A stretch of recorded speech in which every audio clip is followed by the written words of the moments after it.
Welcome to the podcast where glitter meets gospel, conspiracies meet therapy, and your group chat finally got microphones. I'm Melissa, aka Main Character, and I'm joined by Dr. Jess and the Holy Healer Jack. Whether you're here for the dating tea, business downloads, or just a 15-minute escape into friendship and chaos, you found your people. Let's get into it!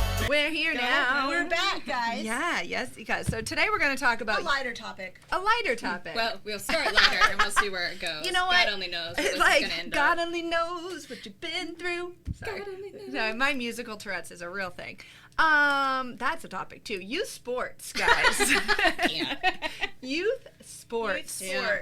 Let's talk about the dynamics of youth sports. So, Have any of you guys yelled at a coach? Not a coach. Have you yelled No. at a coach? no. I haven't. I've had discussions, angry discussions, calmed by the Lord in this voice. not yelled. Have you? Of course. Yeah, I figured you Yeah. did. And my kid wasn't even on the team. Oh my God, Oh. was it Jack as the coach? Was Were it you me? yelling Were at you her? yelling at She me? was coaching? That is how we. Wait a second. The blessing of youth sports. That's how we met. How we met. Yeah. Yes. Oh, this is a good topic. I actually was going to see my nephew play, and he had to be 9 at the time, and I had my 2 little kids, and I was kind of watching them, and I was by the dugout, and so they were, the kids were probably around 8 to 10, and this kid was just getting berated by this coach, and it wasn't even the team my nephew was on.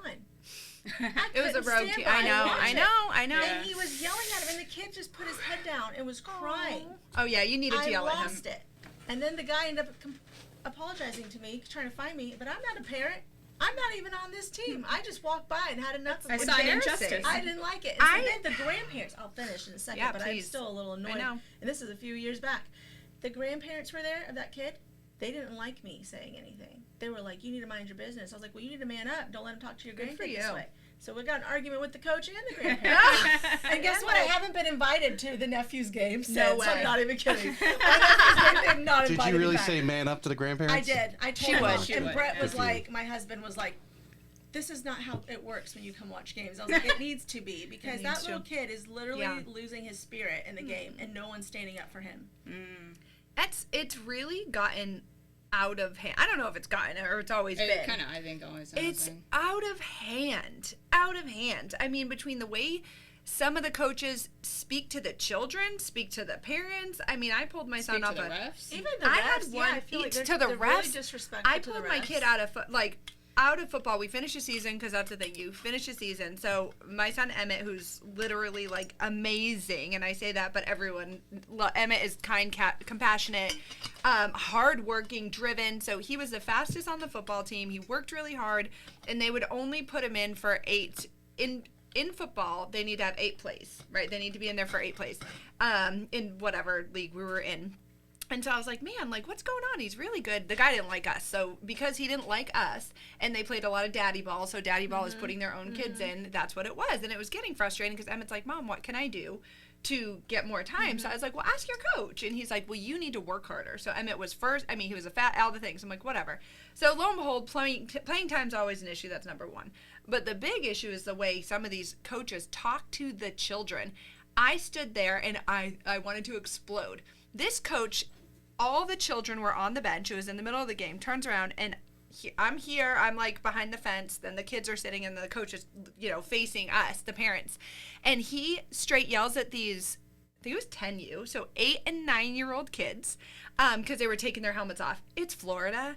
It's hot. So they would get out and be like, I need a breath. Granted, you shouldn't take your helmet. 8 and 9-year-olds, okay? 8 and 9-year-olds to take their helmet off to get their water because they didn't understand the concept. You could spray it through the helmet. Whatever. They take it off. He literally comes back. There's a bunch of them sitting. I think maybe it's halftime. He goes, I don't care if Jesus Christ himself tells you to go left. If I say go right, you go right. I can't believe you didn't. I was like, and my friend grabbed me because I was like, oh my gosh. And what? So, I mean, that was it. I calmly lost my mind. It led to a great conversation with Emmett, like, hey, the world is going to tell you to go right. Jesus Christ says go left. I don't care if you're football, I don't care who it is, because they look up to their coaches. Mm-hmm. They're a huge asset and mentor in these children's lives. Mm-hmm. And so if they're good and they're speaking positive and light and loving to them and lifting them up. They do need to correct them. There's correction. I hope you're correcting my son. I hope you're encouraging him to work harder. Hey, you want to play more? You work harder. That's life. But to berate these children, and now my husband and I run the local lacrosse league, and I have no words. I can't really get into that. But like, it is wild and honestly downright disgusting to hear the way that some of these people talk to the children and vice versa, the parents to the coaches or to the refs. It's awful. There needs to be regulation. I want security the there. tantrums. Sometimes they're straight up The tantrums I tantrums see of from the parents throwing things and the just coaches like, wow. and the refs. It is a recreational league. What do you And think, they are Tracy? 'Cause 10 years old. Well, I've refereed since I was in 8th grade. I mean, I was refereeing my sister's softball games, umpiring my sister's softball games, and then basketball in the wintertime because my dad was the director, and she was younger than I was. And some of these, and I don't even want to call what I see around here, unfortunately, I'm going to call it out, being a Citadel grad, there's a bunch of frat boys. And I can understand the competitiveness, and you want your kid to be competitive, there's no doubt. But unfortunately, you got to get old enough and mature enough to realize, your kid may not be the competitor. I've got a young kid on the basketball team right now. He's a runt for his age. I mean, he's smaller than everybody, and he's got heart. But he's out there playing. And the reality is, and of course, at my son's age now, he's 16. He's ending his sophomore year. He's just playing with his buds in a league. They're having fun. They want to be competitive, But I've realized you get further with them if you pull them over and say, "Hey, man, you can do it." Give them that confidence. Then screaming at them, and then the parents screaming at referees at these Pop Warner football games. Oh my God. On the sidelines. I mean, you don't realize you're at Pop Warner, dude. You're getting the youngest referee possible out there. Yes. And without referees, you have no game. So you're better off saying, "Hey, man, you might have missed that one. Here's a bottle of water," and go a lot further than screaming at them. Because a lot of them are teenagers or just young referees, and a lot of those guys don't last but a couple years because they basically are bullied out of the doing it. And then also, like, I was at a lacrosse game for one of her kids, and the parents were going at this ref real hard, and then what happened there is the ref stopped calling the stuff that was happening and the because kids they're get going hurt. at it, and then a kid literally got hurt because it continued on. So you're not helping, you're actually making things worse by doing that. Now, and even neurochemistry, right? Like, positive thinking increases production of serotonin and dopamine, fostering feelings of happiness and motivation. Negativity puts you into that fight or flight mode. So you're actually not learning anything. You're back in that survival mode. And it's like, what is the point? Youth sports is like community building, team, sure, competitiveness. But at the end of the day, it should be like bettering our children, not... And completely. so they want to go back and play again instead of like, oh, the dreaded, I don't want to go today. I don't want to go to practice. I don't want to go to the game. Yes. That ends up happening. Yes, literally. I had a chat with a gentleman a few years ago. He was running one of the gyms for one of the basketball leagues. I won't mention names, but he was a young guy, and he was actually, his demeanor was very good with the kids. He was actually really good, and he talked to me a lot. And then he'd get frustrated because he felt that some of the kids were just being dropped off. They were doing a clinics workout in the evenings, and that the kids were being dropped off for pretty much like babysitting. And I said to him, you know what? First of all, you're in a business, so you need customers to pay you. Whether the kid's good or not is not relevant. True. But you don't know what's going on in that kid's life all day long. You might actually be his only happy place today. That's and that's true. That should be kids sports all around. It's like it's their outlet, whether they're in school all day or whatever it is. It's like they have the job during the day, and then at night it's supposed to be fun. And I get you can be disciplined and fun. We're great parents and we're very disciplined, but we're very fun. Like you can have both. It's not you don't have to choose to get respect from the children. No. Yeah, I'm just looking up these negative. I'm looking up all the stats over here I and what never it does was to in the brain. sports as a kid. I know that might be shocking to everybody. Cake I on thought you were a Friday. Division I athlete, Jessica. Yes, you got. Go on. Yeah, is I that guess it? Is what that I'm it? getting at with that is, I wouldn't handle being berated and yelled at as a kid. A lot of these kids just look down, and I think it's really sad when an adult doesn't stick up for them. Well, and get that again back to the brain. It says negativity bias dominates brain stats, which negative stimuli generating stronger, more immediate electrical activity in the cerebral cortex and amygdala compared to positive, which enhances memory for bad experiences. So even if they have a bunch of good, say it's 50-50, they're not going to remember the good. It's going to outweigh, or the bad's going to outweigh the good. Yeah. So chronic negativity actually decreases the activity in the frontal and temporal lobes, causing reduced executive control. That's what it's causing. So these coaches want better results, but it's actually causing reduced executive control, cognitive impairment, and increased cortisol. Conversely, positivity promotes increased prefrontal cortex function and neuroplastic changes that improve their focus. So every time they think they're helping them, they're actually decreasing their physical improvements. But my thing is why is everyone so scared to speak up to the coach? I mean, I know that some say parents yell at the coach, but I feel like there's just a general, you should be able to have a conversation where really parents just sit back and let the coaches kind of have free reign. And I don't really understand that. Well, I don't know. This also, you're 100% on it because it's playing time.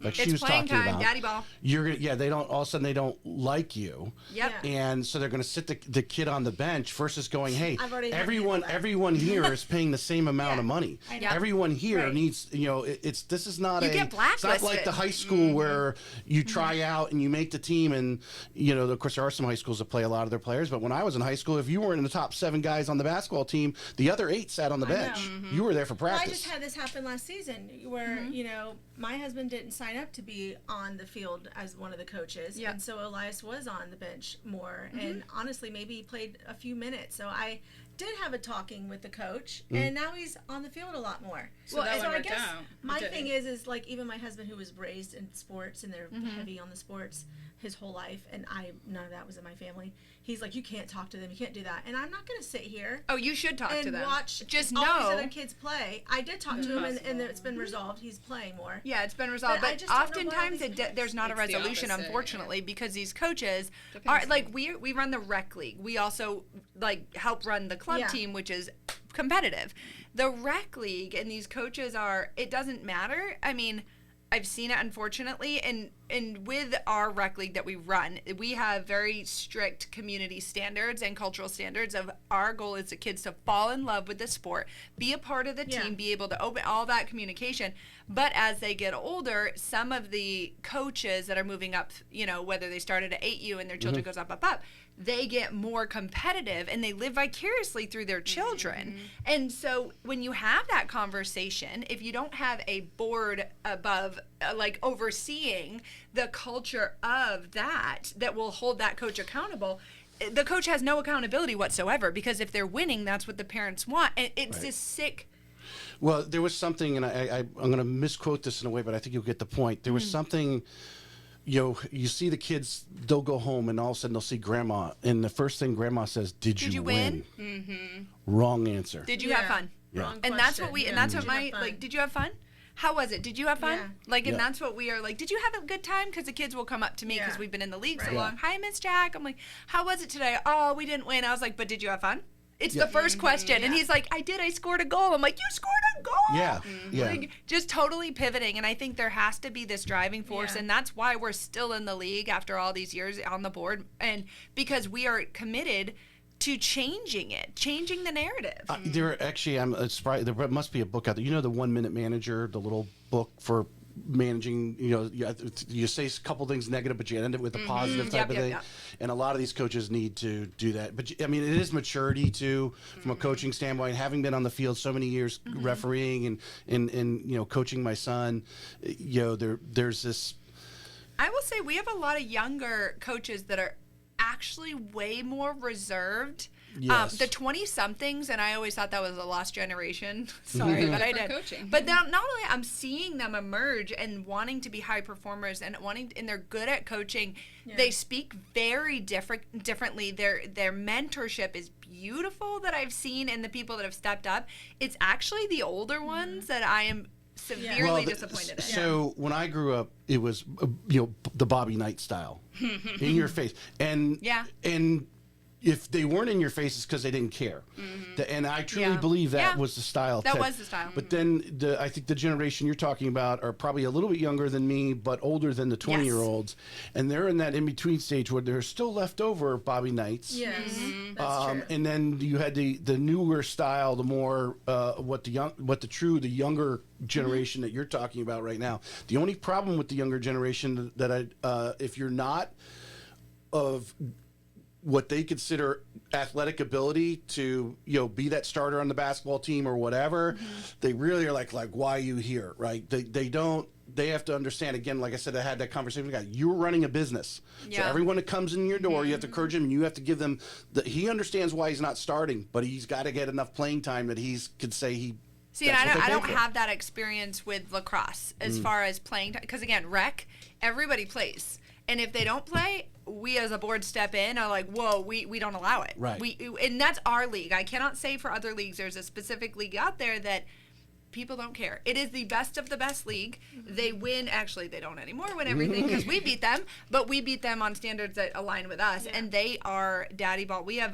They're our best marketing tool, truthfully, because we get people that leave there constantly and come over to our league and say, hey, I want to play where my kid gets playing time, because how the heck are they going to be good in high school if they're not playing in the rec league? It's like it's a recreational league. All the children should play. If it's club and tryouts and evaluation, and I get it. And unfortunately, when you have that, you get that pivot of you have the recreational mindset, you get over to travel and you're mad because your kid's not getting playing time. This is the elite performers and athletes. Therefore, you need to do training outside of showing up to Tuesday, Thursday practice. Yes. If you want playing time. Yeah. And it is. I just think it's not. And the question is, are you putting the kid in that league because of you, or because the kid really wants? Is the kid just doing it to please you? Yes. And is the kid also just doing it to be with his friends and doesn't care if he gets playing time? Yeah, that's true. And just wants to be. And who was part of the team? Yeah. I think there's just not enough education in this realm. Or listening, or just talking about it. Yeah. I do. I think that we just did a whole episode on youth sports. We did. We're going to change youth sports. I would like to. I can't get out of it anytime soon because my youngest is 7, so I'll be here for a very long time. What's the other factor I think you need to talk about is the expense. I just saw a post this morning from a parent who I know, and they're on a travel team, and they're going up to Virginia to play.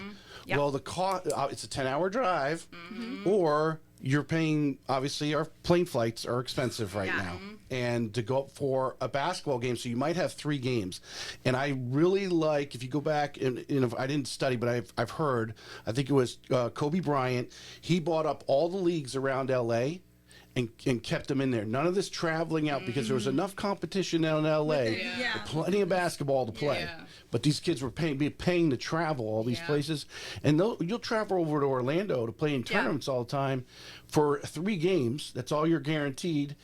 And by the time you pay for the hotel rooms, because the first game on Saturday morning, 8 a.m. You've dropped $1,000 100% easily. Or my favorite is when we go there and they're playing their local teams there. I'm like, why do we have to travel and spend all this money when you're playing somebody next door? I almost blew a gasket last tournament, and we actually didn't play the last game on Sunday because we were playing a team that lives 20 minutes away. And so both teams were like, we're good. We'd rather get home at a decent time. So we didn't even get our 4th game because it was absurd. We were done by 11 a.m. and we were going to have to wait till 3 p.m. in Orlando, 2.5 hours away on a Sunday to play the team that's local. And we were like, we also have an impending storm. So, and glad we because the storm hit. But I was like, also, like, what are we doing? What? No, thank you. Yeah. Can we pay attention to this? Yeah.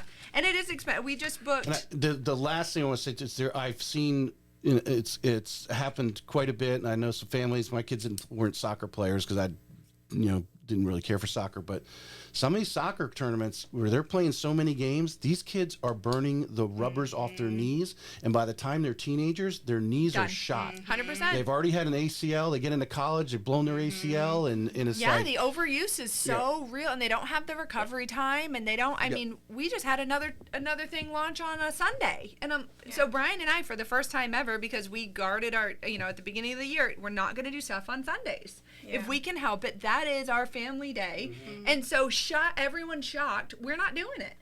And it's I'm like, guys, we're still in rec season. Why are we adding another day of games when we're still in rec season? So Saturday, they play on Saturday. And then we roll into Sunday, and it's fun and it's games, but we're still in the season. Yeah. No, we're not doing it. The other thing is the money operation too that needs to be. I'm glad that's probably part of the reason why you're on the board. Some of these groups that are obviously that's how they make money, and they're putting 10 or 12 kids on a basketball team that only has a 38-minute running time clock. How do you get 10, 12 kids into a game and play a reasonable amount of playing time? And the money they pay to do it every Saturday, and to me the quality is there. Yeah. Well, and it is, and it keeps going up. And, like, our cost, because we have to pay for field space, we have to pay for that. Like, per child on the team, there is a cost for field, there's a cost for the league that runs it and puts on the referee. There's all these costs. This year, so 2 years ago, we didn't know. This is crazy. Our costs went up per child by 52% without telling us before the season. And we're a nonprofit. None of us get paid. We're volunteers. Nonprofit. We don't. It is what it is, and we do it for our kids. Cost went up for the field. For the league, for the oversight league, 52%. And so we had already launched registration. And so we took a big hit because we already launched registration. Now, I'll tell you right now, it's April. We've been practicing since February. And this is, I'm probably going to kicked off all the things. We haven't even received an invoice yet. We don't even know the cost of this season yet. We're already 2 months into the season and have been sign-up started in October. What is the benefit of being part of this bigger organization? Just because everybody already is. So someone else, there's a lot of people who want to have a new organization. Brian and I are not. We're no interest because they're a nonprofit, but they get paid, right? Yeah. And so their costs go. Well, we haven't increased costs in 8 years. Increase it a little bit every year. A 52% increase? Are you kidding me? So now we're going out and trying to acquire sponsorships because we also like the field cost and the referee cost did not go up that 52%. much. And no, they would have been negative the season before. So now we're busting our butts to get sponsorships to be able to drop the cost for rec below $400. Wow. A recreational sport, the cheapest we got it, and we actually just did budgeting last night. We lost $4,000 this season because we kept it at $395. That's the lowest we could get it for a recreational season. How is that fair? I do have a problem when I see the Little League kids at the grocery store asking for money when they are literally getting new uniforms, new bats, new ball bags. When I played Little League Baseball, we got this old bag from the county with bats in it. Who knows how old they were? Yeah. You know? Well, I mean, the parents are responsible for lacrosse equipment's like hockey equipment. It is expensive. A pair of gloves, a pair of goalie gloves that I got to get this week is $200. He needs to wear those equipment till the equipment breaks or that's what we do, right? And they but trade it too. And like, they trade it. We do that. Yeah. Like, here, take this. We're not using it. We get hand-me-down cleats all the time. I'm like, give 'em. I don't care. Yeah. But it's still an expensive sport. So for us we scholarship a couple kids every year. Or if you come to us and say, hey, we really can't afford it, but we want to play, we're having a tough year, we do everything in our power to not say no to a single child. And that's just what we do as a league. Yeah. And so we want to be able to do that, but it makes it really hard when you got a 52% increase and we're down $4,000 and no explanation. For zero explanation. So Tracy, if you want to sponsor a league, real estate excellent podcast. That out there, I think one of the Creeks flag football.